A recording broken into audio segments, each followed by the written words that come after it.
नमस्कार, आप देख रहे हैं 4 PM। मैं हूं आपके साथ सिमरन। देश में लोकसभा चुनाव का शंखनाद हो चुका है। पक्ष विपक्ष में वार पलटवार का दौर जारी है। सभी पार्टियां पहले चरण के चुनाव के लिए प्रचार में जुट गई हैं और जनता के बीच पहुंचकर उनसे तमाम वादे कर रही हैं। इसी कड़ी में प्रधानमंत्री नरेंद्र मोदी मुंबई दौरे पर पहुंचे थे, जिसको लेकर के शिवसेना सांसद संजय राउत ने जमकर के निशाना साधा और उन्होंने कहा कि जब चुनाव की घोषणा हो जाती है, इसके बाद भी कोई भी प्रधानमंत्री या मंत्री नहीं रहता है। वहीं प्रधानमंत्री नरेंद्र मोदी के चुनाव प्रचार में जो कुछ भी खर्च हो रहा है, वे बीजेपी के खाते में जाना चाहिए। वहीं पीएम मोदी पर तंज कसते हुए राउत ने कहा कि पीएम मोदी मुंबई में 11 सभा कर लीजिए या 50 सभा कर लीजिए, लेकिन इस बार मुंबई की जनता ने तय कर लिया है कि इस बार बीजेपी मुंबई से तड़ीपार है। ये कोड ऑफ कंडक्ट जो है वो बीजेपी के साथ लोग जो नहीं है, जो बीजेपी विरोधी है, उनके लिए है। प्रधानमंत्री पूरा अपना ताम झाम लेकर सरकारी बतौर प्रधानमंत्री प्रचार के लिए घूम रहे हैं। उनका स्पेशल फ्लाइट सरकार का, चाहे उनको फोर्स 1 कहो या फोर्स 2 कहो, पूरा उनका लवाजमा लेकर पूरे देश में सरकारी खर्चे से चुनाव प्रचार सरकारी यंत्रणा को लेकर कर रहे हैं। अब मुंबई में आएंगे, 10 जनसभा लेंगे। जब वो चुनाव का निर्णय आता है, डेट डिक्लेयर होती है, तो प्रधानमंत्री नहीं है, ना कोई मंत्री रहता है, वो सामान्य नागरिक है, वो एक उम्मीदवार है। तो उनका जो खर्चा है, सब जो सरकारी यंत्रणा का जो इस्तेमाल हो रहा है, वो एक तो उनके पार्टी के ऊपर जाना चाहिए, बीजेपी के खाते में जाना चाहिए। अगर नहीं करते हैं तो ये कोड ऑफ कंडक्ट का उल्लंघन है, आचार संहिता का उल्लंघन है, तो बीजेपी के ऊपर एक्शन होनी चाहिए, लेकिन नहीं होगी। नोटिस जाएगी कांग्रेस को इनकम टैक्स की, नोटिस जाएगी शिवसेना को, तृणमूल कांग्रेस को, आचार संहिता का उल्लंघन किया, लेकिन नरेंद्र मोदी जी को नहीं जाएगी। ये देश का लोकतंत्र है। आप मुंबई में चाहे 10 सभा ले लो या 50 सभा ले लो, मुंबई की जनता ने तय किया है, इस बार सबसे पहले बीजेपी मुंबई से तड़ीपार। देश में तो होगा ही, लेकिन जिस तरह से आपने मुंबई के ऊपर अन्याय किया है, मुंबई लूटने की कोशिश नहीं, हर कोशिश की है मुंबई लूटकर गुजरात में लेके जाना। इतना ही नहीं, संजय राउत ने प्रधानमंत्री नरेंद्र मोदी की तुलना कॉमेडियन और एक्टर जॉनी लीवर से की है। बता दें कि उद्धव गुट के सांसद संजय राउत ने कहा कि ये गुजरात के लीवर हैं, जो हमारा मनोरंजन कर रहे हैं। संजय राउत ने बीजेपी पर जबरदस्त हमला करते हुए कहा कि देश में बीजेपी तो तड़ीपार होगी ही, लेकिन मुंबई से सबसे पहले बीजेपी तड़ीपार होगी। वहीं बीजेपी की मुंबई को लूटने की मंशा कभी सफल नहीं होने वाली है। अब हम महाराष्ट्र में सीट शेयरिंग को लेकर के कोई चर्चा नहीं करेंगे। अब चर्चा करनी ही होगी तो हम चर्चा विधानसभा चुनाव की करेंगे या तो 2029 चुनाव की करेंगे। वही सांसद राउत ने बीजेपी पर निशाना साधते हुए कहा कि बीजेपी देश की सबसे भ्रष्ट पार्टी है और जुमलेबाज पार्टी है और बीजेपी में हर रोज 5 से भी ज्यादा भ्रष्ट लोग शामिल हो रहे हैं। वहीं बीजेपी जनता को गुमराह करने का काम कर रही है।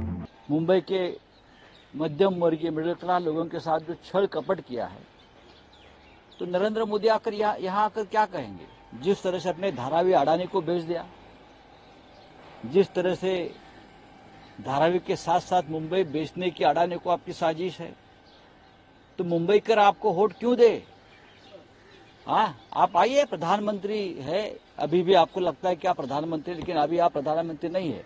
जब चुनाव डिक्लेयर होता है तो आप ज्यादा से ज्यादा कार्यवाहक प्रधानमंत्री होते हैं, लेकिन आज आप उसी तरह से अगर घूमते हो और घोषणाएं करते हो, लोगों को धमकाते हो, तो ये नहीं चलेगा। आप आइए मुंबई में। राउत साहब, प्राइम मिनिस्टर नरेंद्र मोदी ने जहां पे ईडी सीबीआई के जो हजारों रुपए, करोड़ों रुपए जो उनके पास मिल रहे हैं, उन्होंने कहा कि लीगली हम देख रहे हैं कि ये पैसा हमको लोगों तक कैसे लौटा सकते। तो क्या करेंगे आप? प्रफुल्ल पटेल का भी पैसा उसमें शामिल है। शिवसेना यूबीटी नेता संजय राउत ने लोकसभा चुनाव और चुनावी बॉन्ड से पहले आचार संहिता के उल्लंघन को लेकर के पीएम मोदी की जमकर के आलोचना की। बता दें कि संजय राउत ने आरोप लगाते हुए कहा कि सत्ताधारी बीजेपी सरकारी धन का प्रयोग चुनाव प्रचार में कर रही है।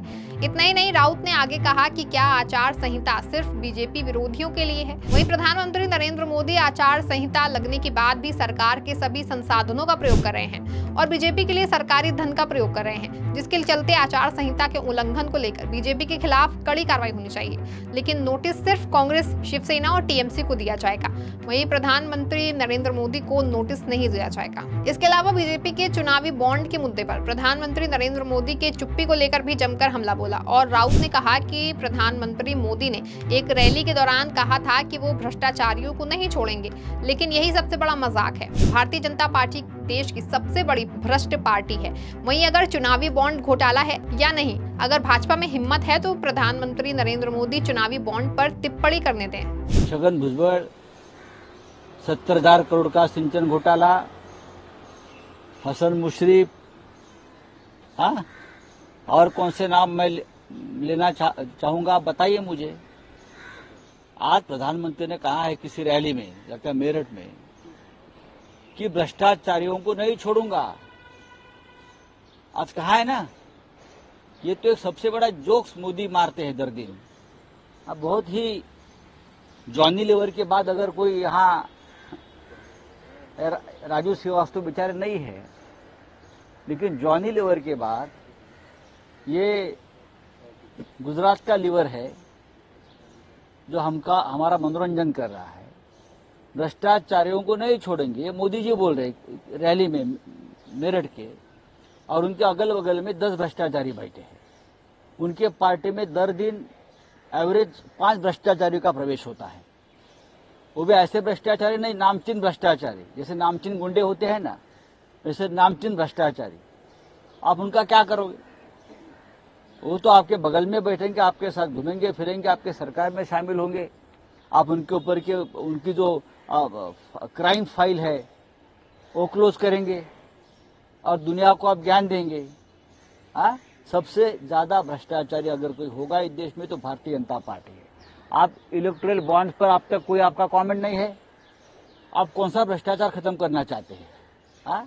अगर आप में हिम्मत है तो आपके पार्टी के तरफ से बयान आने दो, आपकी तरफ से बयान आने दो। इलेक्टोरल बॉन्ड्स का जो घोटाला है वो भ्रष्टाचार है या नहीं, ये दुनिया को बेवकूफ बनाने का धंधा बंद कर दीजिए। बता दें कि पूरे देश की जनता को पता है कि चुनावी बॉन्ड कितना बड़ा घोटाला है।